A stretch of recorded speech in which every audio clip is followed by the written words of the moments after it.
Muy buenas tardes y empezamos un día más con Visión Global. Hoy Wall Street está cerrado, como ya llevamos toda la mañana y toda la tarde diciendo, y por el lado de los mercados europeos han cerrado apenas hace menos de una hora y cerraban en completo negativo.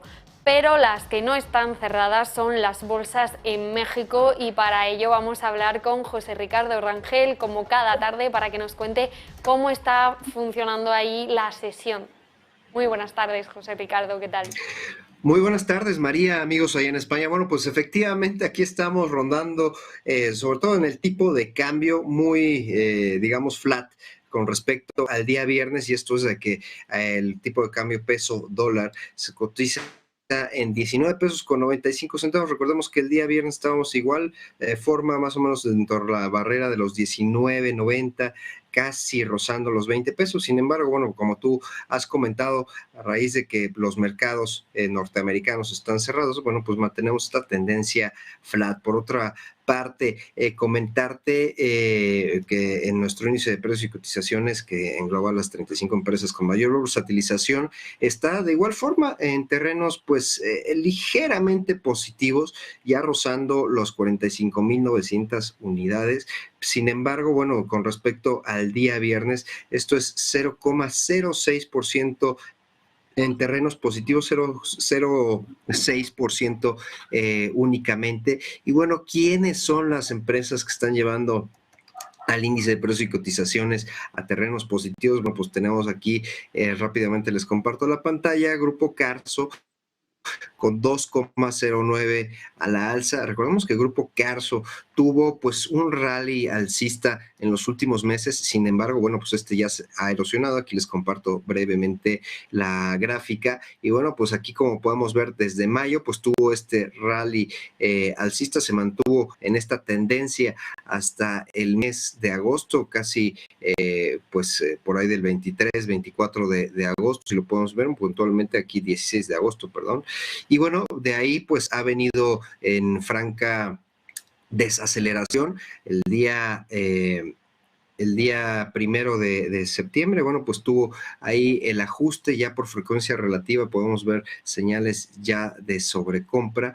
Y bueno, pues esto es con respecto a Grupo Carso, y bueno, lo resaltamos porque pues es uno de los conglomerados más grandes aquí en México, y sobre todo que tiene pues la parte de la industria de construcción que ya hemos comentado, pues ha estado en una franca desaceleración económica aquí en México. Y por otra parte, bueno, tenemos la otra alza por parte de Peñoles, esta parte de la minería y sobre todo de la extracción de materiales pues un tanto preciosos, como lo es el oro y la plata.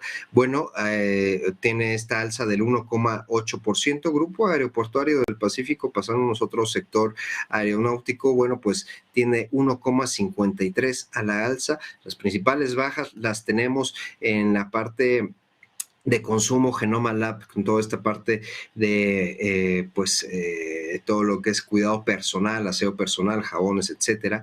Bueno, pues tenemos con 3,64 a la baja. Seguimos la parte de consumo, pero ahora consumo de alimentos. Bueno, Bimbo con 2,14 a la baja, y seguimos con Grupo México, parte de la minería, parte de este conglomerado que también tiene pues la parte de logística, de transporte. Bueno, pues 1,71 a la baja. Y es así como se desenvuelve. Ya ahora sí estamos en terrenos 0,10 subió el índice de precios y cotizaciones, y la verdad es que muy contentos. Y si nos haces los honores, como siempre, María, de presentar a nuestro invitado.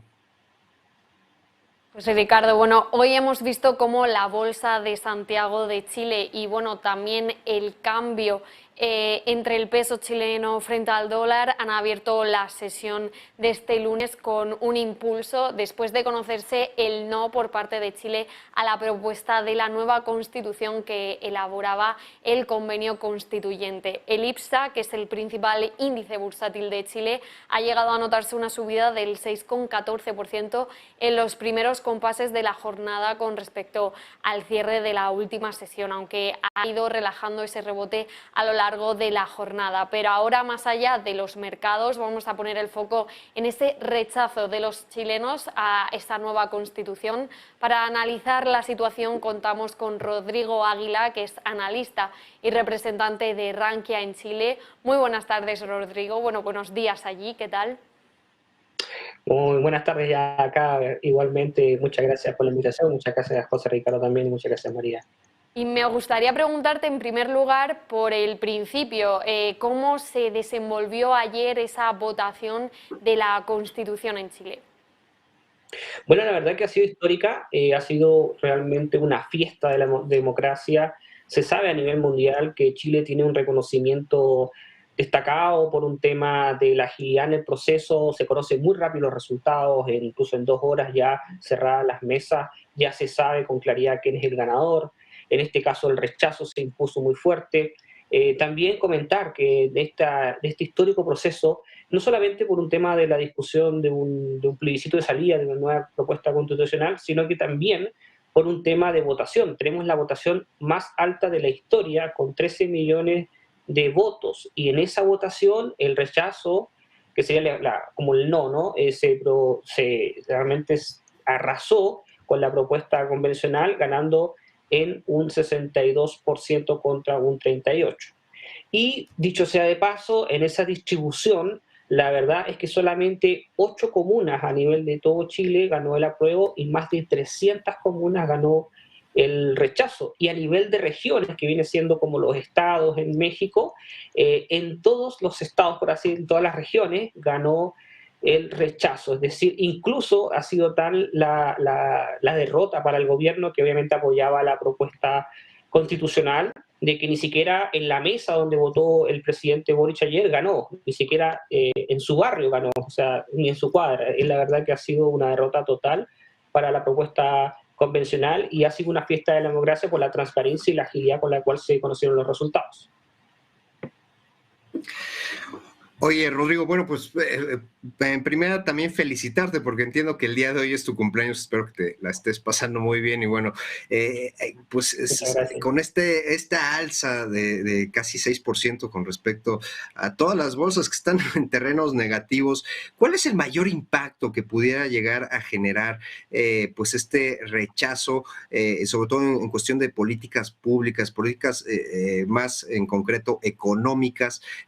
Pues vaya, ya conocemos la parte de tendencia de izquierda, de tendencia populista, digámoslo así, del presidente. ¿Qué es lo que podría ver el ciudadano chileno hoy por hoy en esta tendencia económica ante el no?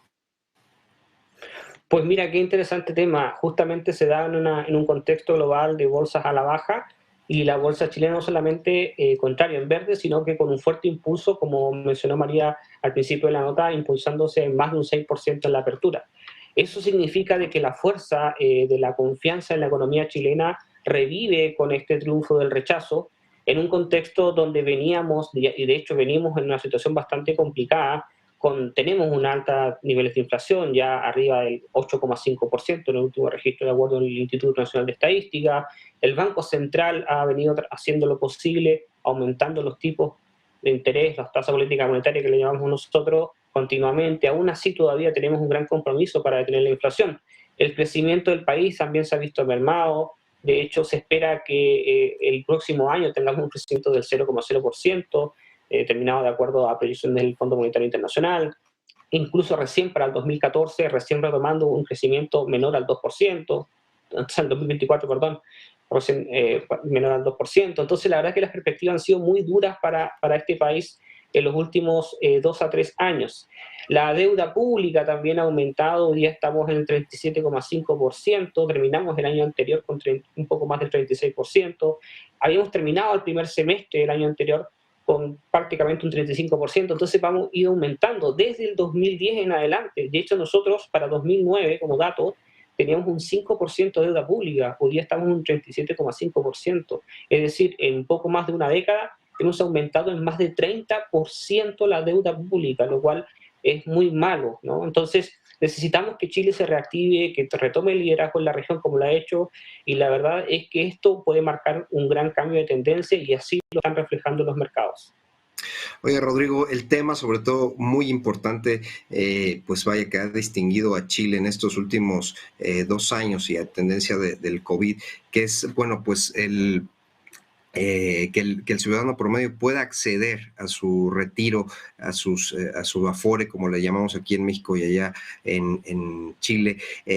¿Cómo está ese contexto? ¿Cómo lo estás vislumbrando precisamente pues ante la situación económica? Que entiendo que allá no existen límites precisamente para retirar de tu cuenta de ahorro como retiro. ¿Cómo ves esta situación?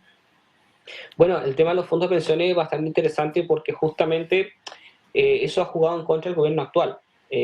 Para hacerlo un poquito como resumido, básicamente el gobierno actual, cuando no era gobierno, el presidente, cuando era oposición, era diputado de la República, él impulsó los retiros de fondos de AFP durante justamente el periodo de pandemia.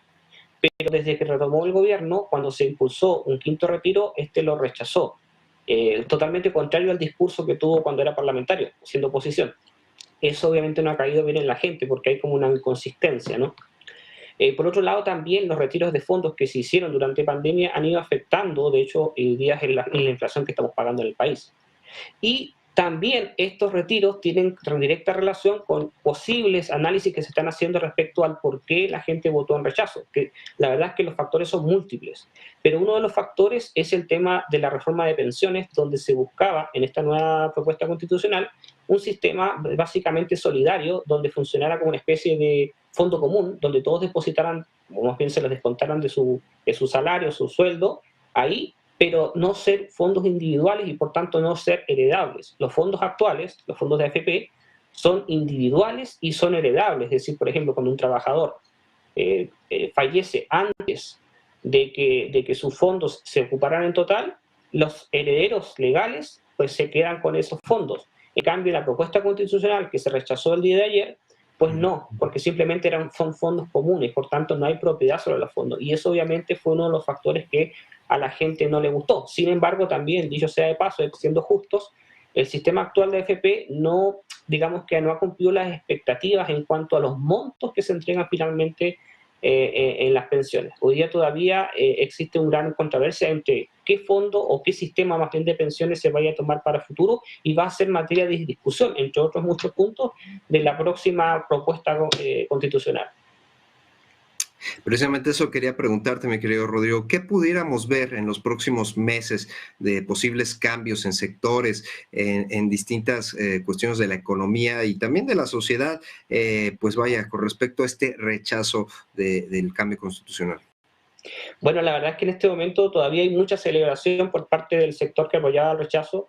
Hay frustración, hay aceptación, hay molestia por algunos sectores más extremos del apruebo. Y la verdad es que el presidente ya está llamando a convocar a distintos sectores políticos para que se acerquen y conversen y vean cuál va a ser el próximo camino a tomar para cómo se va más bien responder esta pregunta. ¿Cómo elaboraremos una nueva constitución? ¿Cuál va a ser el camino? ¿Cuál va a ser la forma? Si va a ser a través del Parlamento, si va a ser con propuestas ciudadanas, si va a ser a través de una asamblea constituyente como fue anteriormente, y si esa asamblea constituyente cómo va a ser, porque la anterior fue un fracaso total. Producto se vio reflejado en el resultado. Y también los temas, porque la pregunta es, bueno, ¿y por qué se rechazó? ¿Qué propuestas habían? Por ejemplo, hay propuestas que, a mi forma de ver, yo creo que fueron claves para el rechazo. Por ejemplo, la plurinacionalidad que se quería imponer. Yo creo que Chile, en general, a nivel nacional, no se sentía identificado con un concepto de plurinacionalidad que algunos quisieron imponer. El tema de la reforma de pensiones, eso de que los fondos no son individuales, a la gente le hace ruido, por mucho que le prometan mejores pensiones. El que le coarten, por ejemplo, la elección de tomar un sistema de seguro privado o seguro público de salud. Hoy día tenemos esa opción. Eso también te lo iban a quitar, solamente quedarte prácticamente con el seguro público. También coartarte la elección de un colegio particular, digamos, de pago versus uno municipal que llamamos acá, que es el público. Es decir, había muchas cosas que coartan los principios fundamentales de un país democrático, que son principios de libertad y que nos permiten crecer y elegir. Entonces yo creo que por ahí van a ir los tiros, van a tener que analizarse cada uno de los puntos y va a ser difícil definir cuáles fueron los puntos que la gente sí estuvo de acuerdo y cuáles no, porque finalmente se votó por un rechazo general, se rechazó una propuesta general, habiendo quizá ideas buenas, y no tan buenas. Y hay, bueno, hay cosas que realmente no cambiaron mucho. Por ejemplo, se mantuvo la autonomía del Banco Central como un ente técnico, se aumentó la cantidad de consejeros, sí, de 5 a 7, pero se podía destituir, bueno, basado en ciertos criterios muy específicos, pero la verdad es que por lo menos a nivel Banco Central no había un cambio importante. Se temió en su momento, lo comentamos acá en Visión Global, pero finalmente la convención en ese sentido actuó prudentemente, pero en otras áreas quizás no fue tan prudente, y son esos puntos que se van a discutir y van a tener que descartarse, yo creo, como la plurinacionalidad. Yo creo que no da espacio para eso. Bueno, sin duda, yo creo que el mayor trabajo va a ser diálogo, mucho diálogo y menos imposición, y que no nada más aplica en Chile, ya lo hemos visto a nivel global. Vamos a estar pendientes precisamente de cómo evoluciona pues estos datos que nos has dado, mi querido Rodrigo, y vaya, pues les deseamos lo mejor, que exista ese diálogo y que lleguen a los mejores acuerdos ahí en Chile. María, no sé si tienes algún otro tema que quisieras preguntarle a Rodrigo. Bueno, yo creo que ha quedado todo bastante claro. Muchas gracias, Rodrigo, por ese análisis, y felicidades también, que si es tu cumpleaños, que disfrutes el día. Y nada, yo creo que ha quedado todo bastante claro. Muchas gracias, como siempre, tanto a ti, a Rodrigo, como a José Ricardo, que nos vemos mañana, ¿vale? Nos vemos. Muchas gracias, José Ricardo, muchas gracias, María, y un gusto acá, y muchas gracias por los saludos de felicitación de cumpleaños también. Bueno, pues con esto terminamos Visión Global el día de hoy. Mañana seguiremos mirando a esos mercados mexicanos y vamos a hablar y poner el foco también en el sector bancario y en el papel de la mujer en este sector. Muchas gracias y buenas tardes.